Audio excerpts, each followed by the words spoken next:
Pay attention to what is happening with Christianity, the Pope, Trump, and even J.D. Vance. They're moving the goalposts. That is what authoritarians do. And your Trump-supporting Christian family is going to have to make some difficult decisions daily on how far they are willing to go to remain loyal to Trump. And I cannot stress how important it is for deconstructing Christians to unpack this and recognize that you may be responding from places of your own indoctrination to some of what is happening right now. Because I'm going to lean in and hold your hand when I say this. There are many of you silent watchers in the deconstructing spaces who may be questioning your Christian heritage, but you still voted for him and not her. I'm going to talk more about that soon. But stay here, because what I think is happening is you may be migrating toward the safety of your indoctrination instead of stepping fully into deconstructing. And it is about to get even more uncomfortable. For many of us, for years, we have seen the entire through line, meaning Trump talked in broad language intentionally. Protect the border, America first, save the babies, stop Christian persecution, protect kids from trans people, all of it built on lies. But people who sit in church and hear that the changes in the world that don't center white Christian, all of these changes signal end times. So they think they now have a guy who must be ordained by God, and he's going to usher in the rapture, the apocalypse, and ultimately Jesus' return. And you can pick up a lot of people with that type of propaganda. But now you got to narrow it down to show exactly who you are talking to as tensions rise and people start to hold him accountable.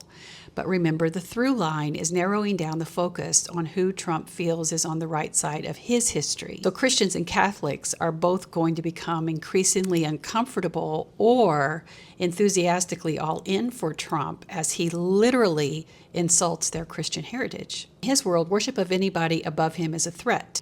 And who is above him? Any world leader who the people respect, then Jesus, God, and the Pope. Everything he has said and done recently is intentional. He knows things are about to get even more chaotic and intense, which will hurt Americans trying to fill their gas tank and pay for groceries. Supply chains are at risk, and we will start to see shortages very soon. And now he's hinting that Cuba's next.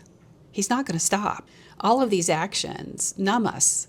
We wake up and we learn that we are not only at war because we started the wars, we're now supposedly so blessed by God that we don't need the Pope's blessing. And in case you forget, Jesus is standing right there by Trump. So don't you dare question his actions. And a lot of things that have been said recently are symbolic in the images that Trump has posted, the coded language that he and Vance have said. And even more concerning and insidious, it reveals what loyalty means to Trump if you're going to stay loyal to him. So that's the context for today's video, because two white Christian men recently spoke about the Pope, doubling down on this coded language and dog whistles that are Christian speak for compliance. So let's begin with J.D. Vance at the recent Turning Point USA event. I think it's very, very important for the Pope to be careful when he talks about matters of theology. He said the Pope needs to be careful when speaking about theology, like he has to be careful about speaking about politics.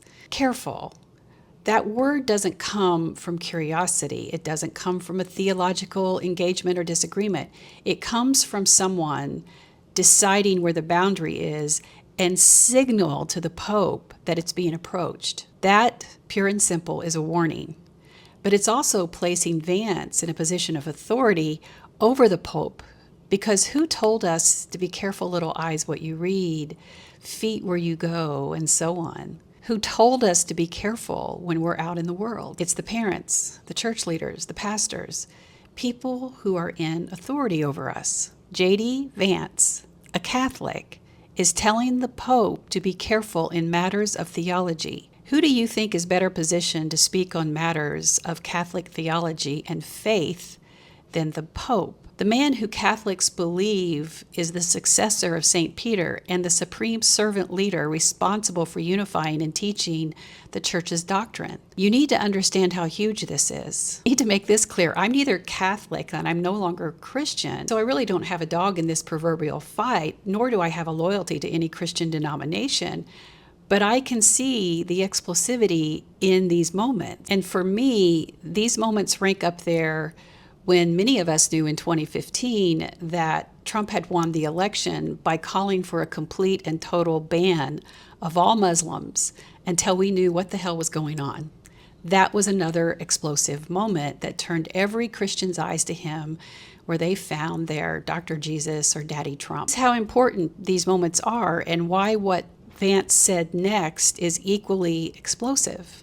Said that God is never on the side of those who wield the sword. Was God on the side of the Americans who liberated France from the Nazis? Was God on the side of the Americans who liberated Holocaust camps? So he brings up World War II, trying to force the conversation into a place where disagreement becomes almost impossible without sounding unreasonable, because who's going to push back on something like that? But what he did was flip the script, because it narrows the conversation so quickly that you lose sight of what was actually being said in the first place. Yes, Americans were fighting the mustache man who had caused the unaliving of millions. France was liberated from an invasion by the mustache man. America was part of an alliance that freed those held in the camps. Vance is trying to equate the war with Iran with a war that unalived millions worldwide, and they're doing it by using propaganda to justify our attacking Iran. The Pope wasn't talking about 1940. He was speaking into how power is being used now. And instead of staying there, Vance moves the conversation somewhere safer for him. Then a student in the audience screams out to Vance, "You're unaliving children." If you just pause there a moment, you can feel the weight of it. It catches Vance by surprise. There's a moment of humanity and morality.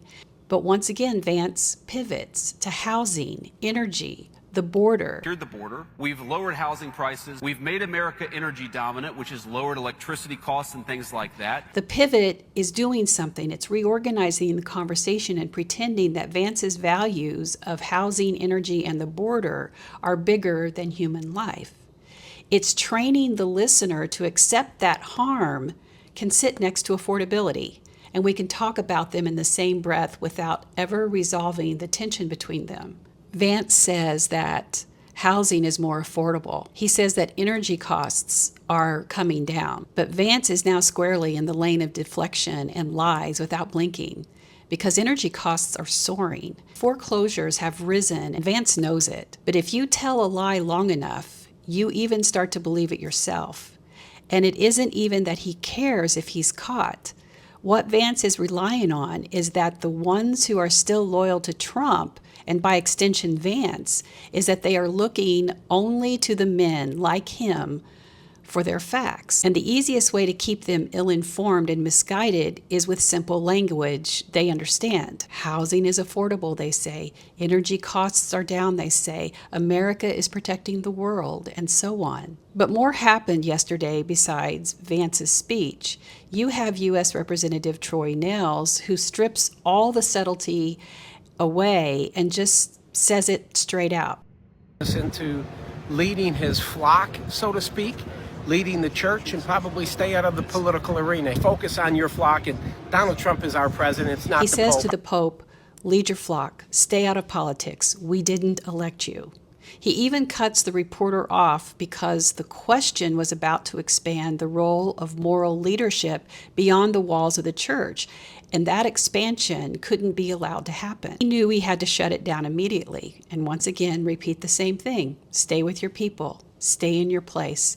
Don't cross into our. And when he says Trump is our president, he's not clarifying anyone's role. He is asserting that American Christian patriarchy is the dominant force. It decides who gets to speak. It decides who gets to lead. And once you hear it in that way, both of these clips start to sound like alignment. There is a strategy happening here. Vance is a Catholic who seems to be asserting that he has some authority over theology. And U.S. Representative Nehls is more direct because he's a Protestant.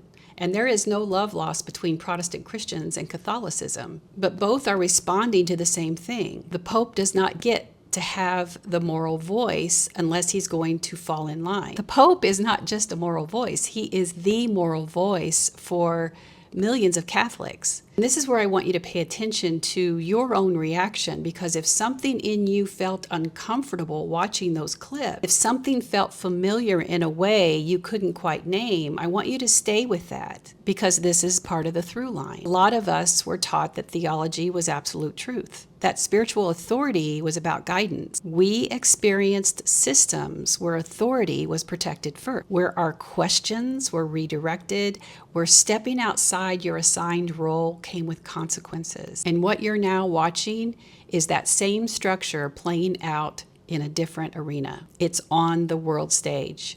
You're watching who gets told to be careful. You're watching who gets told to stay in their place. You're watching what happens when someone speaks in a way that disrupts power instead of reinforcing it. You're literally watching the next loyalty test for both Catholics and Protestant Christians. Trump's starting point was banning all Muslims, and now he's showing you that loyalty means you do not question him, even when he depicts himself as Jesus, then quickly rebrands to remind you that Trump is Jesus approved. He is telling you to protect the authority of who God has ordained. Contain the voices of those who oppose that God-ordained authority, even if the voice is coming from inside the church. Keep the structure intact over any opposition, because this is what it means when God blesses America, and America should always be first. That's why this moment is so important. Trump is literally building an army of supporters who will stand with him even when he depicts himself as Jesus, even when he mocks Catholicism's most revered human, from banning all Muslims to mocking the Pope.